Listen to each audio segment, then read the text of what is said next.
year has come down to this for the top 8 teams in North America. We're here at PAX in Seattle, Washington for the North American Regionals. Only 3 of these 8 teams are going to leave with their heads held high, as only 3 teams will qualify for the World Championships in October. I'm David Freak Turley, and if you're a fan of League of Legends esports, stay tuned for some seriously awesome action. Let's take a look at the day's highlights. Opening with the first match in the North American Regionals at PAX, TSM Evo started with an early lane swap that created some initial delays for Curse, allowing Unstoppable X to sneak out of the jungle for an early gank. With a successful first blood on Westrice's Olaf, Unstoppable was living up to his name. At 11 minutes, Westrice on Olaf turned to Rumble for some payback with the help of Saint Vicious on Nunu and Requiem from Nijaki. However, it was not enough as Salsi teleported in with Twisted Fate to provide a lesson in "Don't chase me, bro." However, the fun had just begun. 21 minutes in, a face-off in front of Dragon turned into a huge team fight. Wings of Death initiated with Rumble's Equalizer, dropping Karthus quickly, but Curse countered with tons of damage as Nijaki's From the Grave Requiem obliterated Evo. The chase ensued with Nunu, Olaf, and Corki each picking up a kill and giving Curse a 3-for-1 exchange. The tide had turned, and a few minutes later, Curse snagged a quick Baron and then pushed in. Westrice on Olaf dropped 2 members of Evo, and again the Requiem from Nijaki nuked the remaining 3 for a triple kill and the ace. That allowed Curse to roll through turrets and push into TSM Evo's base, forcing an early surrender by Evo. Nijaki on Karthus using Requiem with perfection really made the difference in Game 1. In Game 2, Evo looked for a strong start and found it courtesy of Wings of Death on Shen.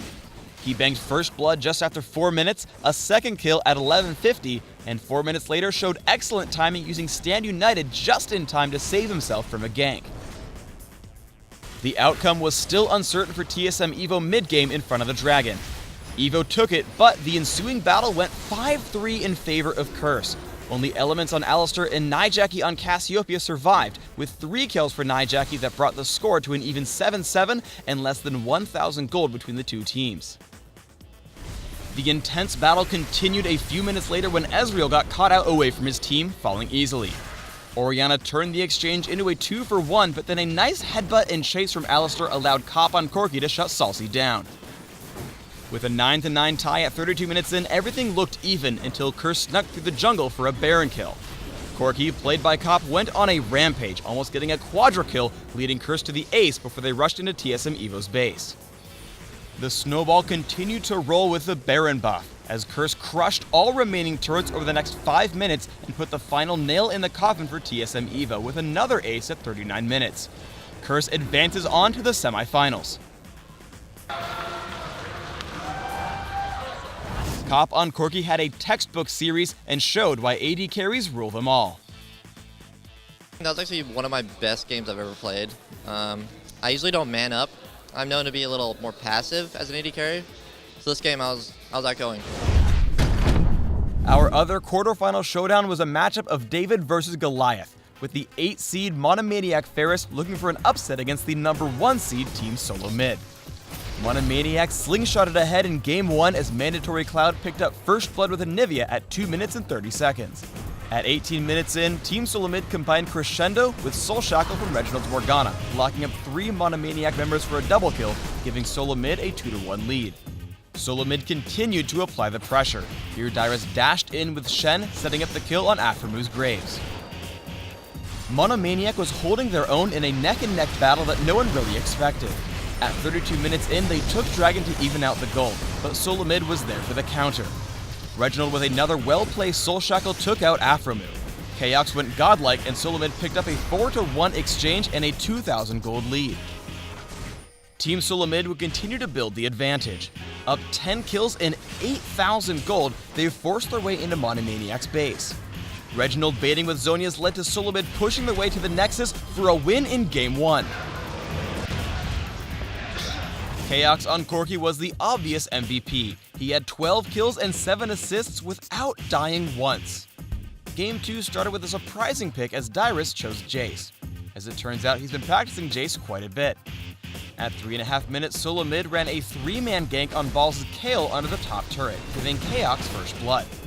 Solo Mid immediately turned that aggression into a turret kill as well.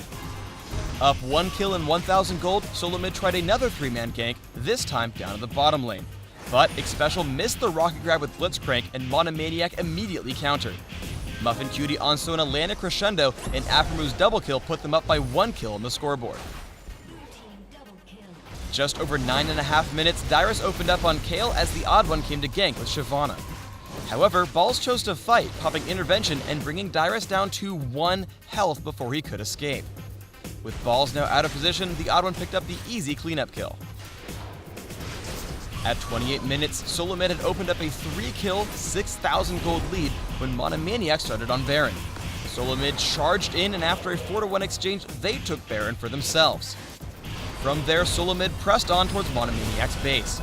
Aphromu attempted to take a stand with Sivir, shutting down Reginald's Karthus, but Reginald would turn that back and shut down Aphromu with Requiem. Solo Mid overwhelms the Nexus, and they take the game and the match. It looks like all that practice paid off for Dyrus. He had 15 assists on Solo Mid's 19 kills. This match was closer than the final stats may appear. While losing big in kills, assists, and turrets, Monomaniac kept the gold count close, giving them the chance for the upset. I think both the matches were very good matches, and they came very close to beating us, but we just came ahead. Tune in at 11 a.m. on Friday as Team Dignitas and Team Dynamic kick off our third quarterfinal match. Right after that, Counterlogic Gaming Prime takes on Team Legion. Make sure to tune in and cheer on your favorite teams as the losers are going home and the winners move on to the semifinals. 3 of these 4 semifinalists are going to make it to the World Championship in October, because these games mean everything for these players.